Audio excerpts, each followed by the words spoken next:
rated M for mature. Audio is everything.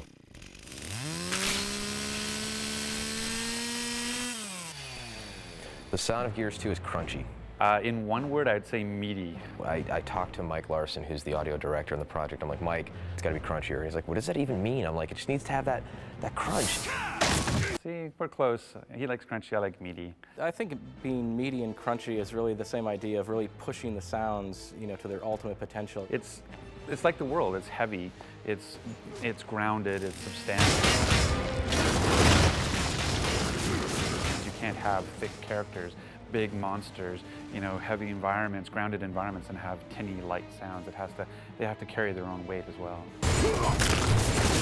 It needs to hit, it needs to have punch, and it needs to just deliver and solidify what the entire experience is.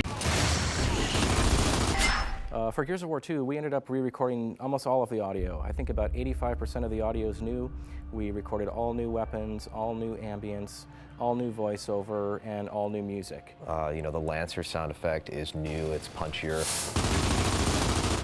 The Hammerburst has an all-new sound. Even the bullet impacts have been punched up.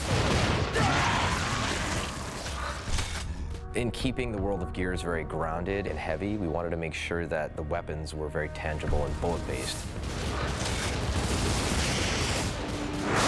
All of the source material is real guns, real explosives. You don't have to start dealing with that whole kind of Mars ray gun, woo, woo, woo, woo, woo, woo type audio. And that's one of the reasons Gears feels so good. It feels so real and tangible. A lot of the fun of a weapon is purely down to how it sounds. It's about that feedback mechanism, about the rumble in the controller, but that sound is what really sells it to you. It's a funny thing about Gatling guns is if you ask a person what their Gatling gun sound is, each person has a different one. So mine is like, but other people are like, and it's just a fun exercise to try with your friends sometime. It's great at parties, really.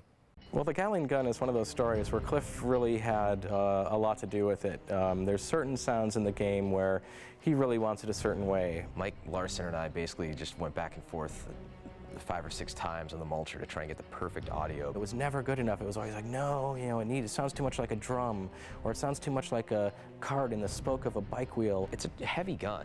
It needs to feel powerful. At the same time, you still need to hear all the bullet sounds kind of cycling in there. I put together 6 brand new Gatling gun sounds, and I asked Cliff to come down to my office. So he sat behind me, and he's like, okay, get ready to shoot.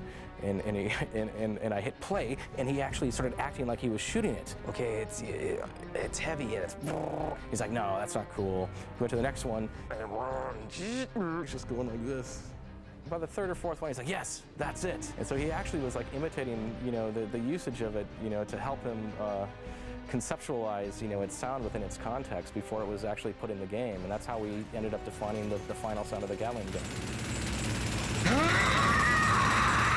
Oh yeah, baby! This train runs on time! I love the voiceover recording process. It's one of the things that I feel kind of privileged that, as a producer, not a lot of producers get to do that. Oh yeah, fried grubs. The Locusts are actually voiced by, normal, regular voice actors, and they do really great monster voices. But what's amazing to me is that they have almost complete control over their phlegm in their throat. In addition to the vocal tonality, there's...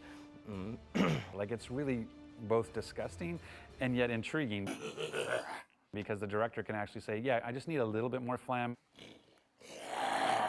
or a little less phlegm, and they can do this really strange, they just bring it out of nowhere and do this amazing stuff that basically sounds really cool. You don't even need processing, but when you're done, you pretty well want to throw up. Yeah!